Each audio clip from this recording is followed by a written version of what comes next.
ठीक, आज एक बहुत ही हम ज़्यादा गंभीर विषय चर्चा करने जा रहे हैं, खास तौर से उन साथियों के लिए जो साथी इस बार बीपीएससी टीआरई 4.0 की तैयारी कर रहे हैं।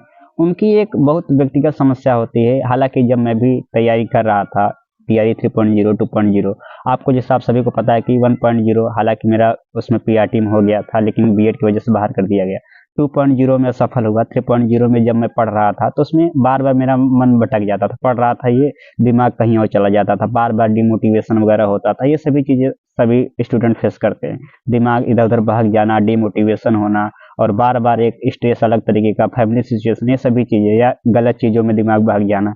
तो बार बार सभी समस्याओं से स्वाभाविक है, सभी लोग गुजरते हैं। इसमें कोई न शर्म की बात है ना बहुत ये उतावलापन होने की जरूरत है कि ये मेरे ही अंदर क्या आ रहा है या कोई बीमारी है, कोई डिजीज कोई बीमारी नहीं है, ये स्वाभाविक रूप से है। इंसान का दिमाग थोड़ा बहुत इधर उधर हो जाता है, हर विद्यार्थी का। ठीक, तो ये कोई इसमें ना शर्म का लक्षण है ना कोई बीमारी का लक्षण है, ये होना चाहिए। बस ये थोड़ी बहुत कुछ चीजें अभ्यास करके जो मैं आगे बताऊंगा वो आप करेंगे तो आप बिल्कुल इन सब चीजों से दूर हो जाएंगे। ठीक, तो आज इसी बारे में बात करेंगे कि अपनी पढ़ाई पे पूरी तरीके से कैसे फोकस करें, क्योंकि ये बहुत ज्यादा जरूरी हो जाता है जब आपका एग्जाम अप्रैल में हो और 90 दिन समय है। 90 दिन में आप पूरी तरीके से फोकस नहीं करेंगे तो ये बड़ी मुश्किल हो जाती है। ठीक, मैंने भी ये कुछ तरीका अपनाया था और फाइनली मेरा टीआरई 3.0 में चयन हुआ और मेरी रैंक भी बहुत अच्छी 487 रैंक रही। वो कुछ तरीके होते हैं जो अपने साथियों से भी विचार विमर्श किया, उनकी भी कुछ समस्याएं थी, उन्होंने भी कुछ अपना इसमें सोल्यूशन दिया। तो सभी सोल्यूशन मैं आपको बताने जा रहा हूँ किस तरीके से पढ़ाई फोकस करें। वो तो आप ये करिए, जब भी आप पढ़ाई करने बैठिए तो जब आपका मन बहके तो 15 मिनट कम से कम आंख बंद करके जो भी आपकी फैमिली सिचुएशन है, हमको मोटिवेट होने के लिए एक ही माध्यम अच्छा लगता है कि जो भी आपकी फैमिली सिचुएशन हो, घर में जो पैसे की प्रॉब्लम हो, लड़ाई झगड़े हो, आपकी जो घर में आपको लेकर एक इज्जत बन जा रही है कि कोई बोल रहे हैं कि आप बार बार जो आप पढ़ाई नहीं करते हैं। हाँ, तो ये जो आपके फैमिली सिचुएशन है, चाहे इकोनॉमिकली रूप से या फिर सोशली रूप से, तो इसको थोड़ा सा 15 मिनट जरूर चिंतन करिए कि क्या मेरे घर की जो सिचुएशन है उसमें क्या वो मेरे जॉब से बदल सकते हैं, और बदलेगी तो किन किन कंडीशन बदलेगी, क्या मैं जिस तरीके से पढ़ रहा हूँ उस तरीके से बदल सकते हैं, और क्या इसके बाद 4.0 के बाद कोई वैकेंसी और आएगी कि जिसमें मेरा हो सकता है, मैं इसमें फेल हो गया तो कितनी बड़ी मुझे इसकी कीमत चुकानी पड़ेगी। इन सभी चीज़ों के बारे में 15 मिनट कम से कम बिल्कुल ध्यान करके करके आंख बंद करके इस चीज़ के बारे में सोचिए। उसके बाद आप पढ़ाई करना शुरू करें।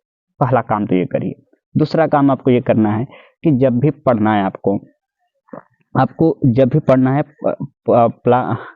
पढ़ाई करना है, पूरा टाइम टेबल के साथ पढ़िए। टाइम टेबल के साथ पढ़ने का मतलब क्या है कि आप जो है जब भी पढ़ाई करने बैठिए फिक्स कर दीजिए कि मुझे इस टाइम पे ये सब्जेक्ट पढ़ना है। क्योंकि आप पढ़ने तो बैठते हैं, कुछ फिक्स नहीं है। अभी आप पता लगे आप चलिए आज 3-4 घंटा लगातार हिंदी पढ़ लिए, अगले दिन 2-3 घंटा मैथ ही मत पढ़ लिए, अगले दिन ये पढ़ लिए। इससे समस्या सबसे बड़ी ये आती है कि आप एक ही सब्जेक्ट को 2 दिन लगातार पढ़ते पढ़ते धीरे धीरे बोर हो जाते हैं। इसलिए हर सब्जेक्ट को तवज्जो दीजिए, हर सब्जेक्ट का एक टाइम टेबल बना, मुझे इस दिन इस टाइम तक ये करना है, ये ऑनलाइन क्लास करना है। तो एक कम से कम एक मिनिमम टाइम टेबल जो आप फॉलो कर सके गिरी से गिरी हालत में, उसको आपको करना है। तीसरा चीज आपको ये करना है कि जब हम पढ़ाई करने बैठते हैं तो सबसे बड़ी बीमारी तो ये होती है कि बार बार हमारा फोन पर ध्यान चला जाता है। बार बार 10 मिनट 15 मिनट पढ़े, सीधा फोन उठा लिए। अब फोन को तो लगता है कि ये जरूरी बात थी, जैसे आप पढ़ रहे थे, अब किसी दोस्त का फोन आ गया, हो सकता है आप उससे केवल 2 या 1.5 मिनट बात करें, लेकिन इससे 1.5 या 2 मिनट में जैसे आप बात करते हैं पूरी तरीके से आप चीजों से डाइवर्ट हो जाते हैं और फिर आपके अंदर फिर आप पढ़ाई तो यहाँ करें, फिर कोई और विचार दिमाग में दौड़ने लगता है, किसी और टॉपिक के बारे में आप सोचने लगते हैं। तो सबसे पहला काम तो ये करना है फोन से दूरी बनाना। और फोन से दूरी बनाना बड़ी कठिन बात हो जाती है।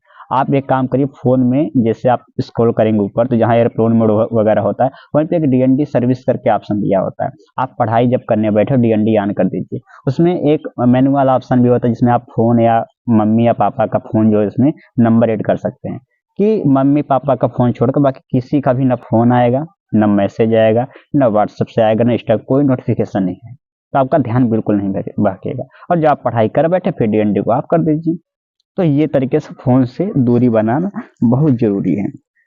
चौथा जो सबसे मैं अंतिम बात बता रहा हूँ, ये सबसे जरूरी बात है। आप जब भी जो भी पढ़ रहे हैं, जिस भी वर्ग की जिस भी विषय तैयारी कर रहे हैं, हर चैप्टर के आगे एक डेट डाल दीजिए कि इस डेट तक मुझे ये चैप्टर पढ़ना है। अब ये जो चीज है, ये आपके अंदर का डिमोटिवेशन को भी आपके अंदर का खत्म कर देता है, आपके अंदर के डर को खत्म कर देता है, आपके अंदर कट ऑफ के डर को लेकर खत्म कर देता है, आपके अंदर जो आलसपन होता है ये खत्म कर देता है। आप सोचिए सर, एक चीज आप इतनी चीजों की को कैसे खत्म कर सकता है? तो आप समझिए, देखिए जब आप चैप्टर के जैसे मान लेते हैं, ये मान लेते हैं वर्णमाला कोई चैप्टर है, मैंने डेट डाल दिया कि मुझे जो है 5 जनवरी तक खत्म करना है, ये चैप्टर 6 जनवरी तक खत्म करना है। तो जिससे ये होगा, पहला चीज कि आपके अंदर ये रहेगा कि जो डर आता है सर मेरा चैप्टर एग्जाम से पहले पहले खत्म नहीं हो जाएगा नहीं हो जाएगा। आपने डेट लिखा हुआ है तो जाहिर से वो बताएगा हाँ इस डेट तक खत्म हो जाएगा। तो ये जो हमारा चैप्टर खत्म हो पाएगा नहीं हो पाएगा, टारगेट पूरा हो पाएगा नहीं हो पाएगा इस डेट तक, ये आपके टेंशन दूर, क्योंकि आपको पता है कि इस तारीख तक पढ़ेंगे तो आसानी से खत्म हो जाएगा। दूसरा सबसे डर होता है कि सर कट ऑफ को लेकर। अब आता है कि सर अगर मैंने चैप्टर पढ़ लिया, मान लेते हैं अभ्यास नहीं किया, तो आपको पता है कि इस तारीख तक मेरा थ्योरी खत्म हो जाएगा, फिर अगले तारीख जो भी बचेगा मैं अभ्यास करूंगा। तो जो कट ऑफ का डर होता है आपके अंदर वो आपका खत्म हो गया कि सर मैं अगर थ्योरी भी पढ़ के जाऊंगा, अभ्यास भी करके जाऊँ तो जाहिर सी बात है मेरा नंबर अच्छा आएगा, कट ऑफ जाएगा, तो ये इसका भी डर खत्म। तीसरा चीज कि आप गैप नहीं करेंगे। जैसे आपने 4 तारीख को पढ़ा, अब आप सोचे 5 तारीख को मैं गैप करूं तो 5 तारीख वाला जो भी चैप्टर था वो 6 तारीख में शिफ्ट हुआ। अब 6 तारीख को आपको इतना पड़ जाएगा तो आपके अंदर एक स्ट्रेस पैदा होगा कि यार मैं जो फालतू दोस्तों के साथ घूम रहा हूँ, पार्टी में चला आया, आज मेरा ये चैप्टर आज मुझे खत्म करना था। अब याद मान लेते आप लोग चले भी गए तो 6 तारीख के आपको इतना प्रेशर हो जाएगा कि आपको 5-6 तारीख को दोनों पढ़ना पड़ेगा। तो आप खुद अपने ऊपर प्रेशर क्रिएट कर दिए हैं। तो ये चैप्टर, हर चैप्टर के नाम क्या गए, ये देखिए ये मेरी किताब थी, मैं थोड़ा आपसे दिखाने की कोशिश करूंगा। और इस किताब के पीछे आप देख सकते हैं, थोड़ा सा देखने की कोशिश करें। हाँ, अब इस किताब के पीछे में हर चैप्टर के आगे इसका डेट डाल दिया, ये 13-14 तारीख खत्म करना है, ये 15। इससे मुझे प्रेशर क्रिएट होता था। तो ये आप जरूर करिए, ये सबसे अच्छा मैं आपको रास्ता बता रहा हूँ। और सबसे अंतिम जो आपको मैं तरीका बता रहा हूँ वो ये है, थोड़ा सा मैं बताने की कोशिश करूँ कि जो एग्जाम डेट है आप दिमाग में ये रखिए कि मुझे मान लेते हैं कि अप्रैल में एग्जाम, तो दिमाग में रखिए मुझे 15 अप्रैल को एग्जाम देना है। तो 15 अप्रैल एग्जाम जो डेट है उसी को बिल्कुल 100% दिमाग में टारगेट बना के चलिए कि मुझे इस तारीख तक मेरा एग्जाम है, तो यही अपना फाइनल डेट मान के चलिए। इससे ये होगा कि जैसे आप ये दिमाग में हल्का भी सोच लें कि नहीं मई में एग्जाम होगा, नहीं जून में, तो आपके अंदर आलस बढ़ता जाएगा। अब 15 तारीख को ही टारगेट मान के चलिए, तो जाहिर सी बात है आप हर चीज टाइम पे करेंगे। और आप एक भी दिन कहीं बर्बाद करेंगे तो आपके अंदर एक टेंशन होगा, एक तनाव आएगा कि मैंने फालतू में दिन बर्बाद कर दिया। तो डेट फिक्स कर दीजिए, और यदि डेट आगे बढ़ भी जाती है तो आपके लिए फायदा हो जाएगा, आप अभ्यास में अपना समय दीजिएगा। तो ये सभी कुछ 5-6 बातें हैं कि आप जो है अपनी फैमिली सिचुएशन का ध्यान करिए, 15 मिनट पर डे। दूसरी चीजें, टाइम टेबल एक बना लीजिए जो आप फॉलो कर सके। तीसरी चीजें, डीएनडी सर्विस फोन का, फोन से दूरी जितना बना लीजिए, जिससे और इसमें सेल्फ कंट्रोल बहुत मायने रखता है। जितना ज्यादा सेल्फ कंट्रोल करता है, कोई दूसरा तरीका नहीं है, ये अभ्यास से ही खत्म होगा। धीरे धीरे अभ्यास करिए, बुराई खत्म करिए, जो अंदर आपके अंदर नेगेटिव चीजें हैं, जो गलत चीजों को अट्रैक्ट, धीरे धीरे आज कल 4 घंटा किसी से बात करते थे, आज 3 घंटा करेंगे, कल 2 घंटा, कल 1 घंटा, कल धीरे धीरे उससे कम करते जाएंगे। तो अभ्यास करें, अभ्यास करते रहें। चौथा चीज, चैप्टर वाइज टारगेट बनाइए। 5वां, एग्जाम डेट को फिक्स कर लीजिए कि इस तारीख तक है, डेट कहीं लिख कर चिपका दीजिए दीवार में। ये कुछ 5-6 मुख्य बिंदु है, तो आपका बिल्कुल पढ़ाई फोकस हो जाएगा। और यकीन करिए आप इस तरीके से पढ़ेंगे तो बहुत आसानी से जो आपका टारगेट है कि मुझे शिक्षक बनना है बिहार में, आसानी से बन जाए।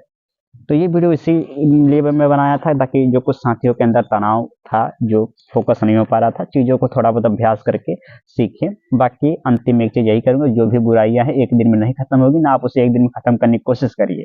आप धीरे धीरे अभ्यास के जरिए जो भी चीज़ें आपको गलत टाइम पर अट्रैक्ट करती है, गलत जगह अट्रैक्ट कर रही है, अभ्यास करिए धीरे धीरे करके। और सामने वाले इंसान को भी समझाइए कि हमारे लिए ये जो हमारा लक्ष्य है कितना इम्पोर्टेंट है, और इसके बाद वैकेंसी कोई चारा नहीं है, इसलिए मेरे लिए अंतिम जॉब है, इसके बाद मैं 2-3 साल तक जॉब कोई देख नहीं पाऊंगी, इसलिए इसमें मेरा पूरा ध्यान होना चाहिए। आप भी सहयोग करिए, वो भी सहयोग करेंगे या करेंगी, और इस तरीके से आप अपने लक्ष्य पर लग जाइए। यकीन करिए आपका बिल्कुल चयन हो जाएगा।